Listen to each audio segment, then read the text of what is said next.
జిల్లా వారవకల్లు మండలంలోని వారవకల్లు మండల పొదుపు లక్ష్మి ఐక్య సంఘం సుస్థిర అభివృద్ధికి చిరునామా అని జిల్లా కలెక్టర్ పి రంజిత్ పాషా పేర్కొన్నారు.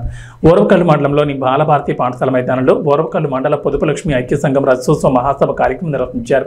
ఈ సందర్భంగా కలెక్టర్ మాట్లాడుతూ, ఇంట్లో ఎవరైనా మగవాడు చదువుకుంటే ఆ కుటుంబం పైకొస్తుంది, అదే ఒక మహిళ చదువుకుంటే ఆ ఇల్లే కాదు సమాజంలో ఉన్న వాళ్ళందరూ పైకొస్తారనే విషయాన్ని ఇక్కడున్న పొదుపు లక్ష్మి ఐక్య సంఘం మహిళలు చేసి చూపించారని జిల్లా కలెక్టర్ పి రంజిత్ పాషా పేర్కొన్నారు. 1995 సంవత్సరంలో డిగ్రీ పూర్తి చేసి పోటీ పరీక్షలకు సిద్ధమవుతున్న సమయంలో స్వయం సహాయక సంఘాల గురించి ఒక ముఖ్యమైన ప్రశ్న ఉండేదని, దాని జవాబు వారవకల్లు మండలంగా మేము గుర్తుపెట్టుకునే వాళ్ళమని కలెక్టర్ తెలిపారు. దాదాపు 30 సంవత్సరాల పాటు కేవలం ఒక మండలానికో, ఒక జిల్లాకో, ఒక రాష్ట్రానికో, ఇండియా దేశానికే కాకుండా దేశాలకు కూడా ఒక మోడల్గా నిలిచినటువంటి మీ అందరికీ హ్యాట్స్ ఆఫ్ అన్నారు. ఆధారపడక జీవించేటువంటి పేదరికం నుంచి బయట తీసుకురావడం అన్నది అత్యంత కష్టమైన పని అని, అయినప్పటికీ మహిళలు ఇక్కడ మొదలుపెట్టిన ఉద్యమం ద్వారా ఇతరుల మీద ఆధారపడకుండా స్వంత కాళ్ళ మీద జీవించి పేదరికం నుంచి బయటకు రావచ్చు అనే విషయాన్ని మొత్తం ప్రపంచానికి ఇక్కడున్న మహిళలు తెలియజెప్పారన్నారు. మీరందరూ ఈరోజు విజయవంతమైన మహిళలు గ్రూపులుగా ఉన్నారు. ప్రతి గ్రూపులో ప్రతి మెంబర్ నెలకు దాదాపు 1000 రూపాయలు పొదుపు చేస్తూ ఉన్నారంటే ఆటోమేటిక్గా మీ అందరూ పేదరికం నుంచి బయటకు వచ్చినట్లే, మీ కుటుంబాలన్నీ స్వశక్తిగా నిలబడుతున్నట్లేని అన్నారు. 15 లేదంటే 20 రూపాయలకు పనిచేసి రోజుల నుంచి ఈరోజు ఈ స్థితికి చేరుకున్నారంటే ఇది మహిళల నిరంతర కృషి అన్నారు. మరోసారి ఇక్కడున్న మహిళలందరికీ కలెక్టర్ అభినందనలు తెలియజేశారు. ఈ కార్యక్రమంలో డిఆర్డీఏ పీడీ సలీం భాషా, వారవకల్లు మండల పొదుపు లక్ష్మి ఐక్య సంఘం అధ్యక్షురాలు విజయభారతి, వారవకల్లు మండల పొదుపు లక్ష్మి ఐక్య సంఘం సభ్యులు తదితరులు పాల్గొన్నారు. ఒక ఇంపార్టెంట్ క్వశ్చన్ ఉండేది ఎస్ఎస్సి బాక్రాస్ గురించి. అది వారవకల్లు పేరు ఆన్సర్ మనం గుర్తుపెట్టుకునే వాళ్ళం. ఆఫ్టర్ 30 ఇయర్స్, దాదాపు 30 సంవత్సరాల పాటు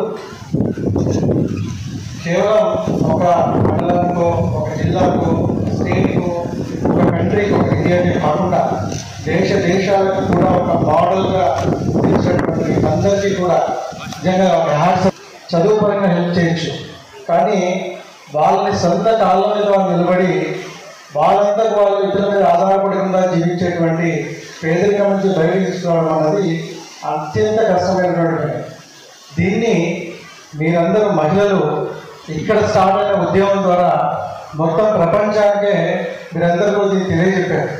కాబట్టి మీరందరూ కూడా ఈరోజు సక్సెస్ఫుల్ ఉమెన్, సక్సెస్ఫుల్ గ్రూప్స్.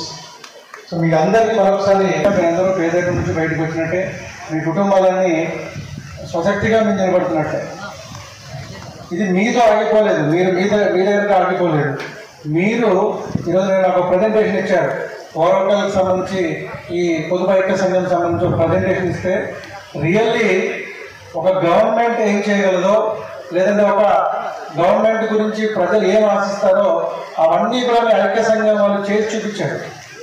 ఒక అసెంబ్లీకి 10 lakhs డొనేట్ చేసినట్టుంది. కోవిడ్ సమయంలో 2009లో ఫ్లడ్స్ వచ్చినప్పుడు ఇలా మీరు మీ సొంత కాళ్ళ మీద మీరు నిలబడడం కాకుండా మీరు ప్రజాసేవకి ఒక గవర్నమెంట్ కానీ అదర్ చారిటీస్, ఎన్జిఓస్ కానీ ఎలాగైతే పనిచేస్తాయో అలా మీరు పనిచేయగలుగుతున్నారు. ఇతరులకి సహాయం చేసేటువంటి స్టేజ్ మీరు వచ్చారంటే డెఫినెట్గా ఈ 30 సంవత్సరాల్లో ఎస్పెషల్లీ ఇక్కడ ఉన్నటువంటి అందరు మహిళలు ఈ సక్సెస్ అందరికీ మీరందరూ కూడా కాదు. సో ఒకసారి మరొకసారి అందరూ అభినందిస్తుంది. సో కలెక్ట్ అయిన తర్వాత ఫస్ట్ టైం నేను వారవకల్లుకి రావడం జరిగింది.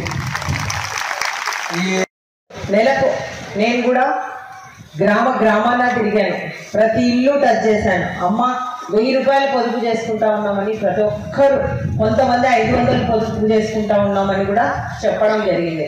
కాబట్టి 30 రూపాయలు పొదుపు చేసుకునే వాళ్ళు ఈరోజు 1000 రూపాయలు పొదుపు చేసుకునే స్థాయికి ఎదిగినందుకు కూడా మీకు అందరికీ హృదయపూర్వకంగా అభినందనలు తెలియజేస్తా ఉన్నా.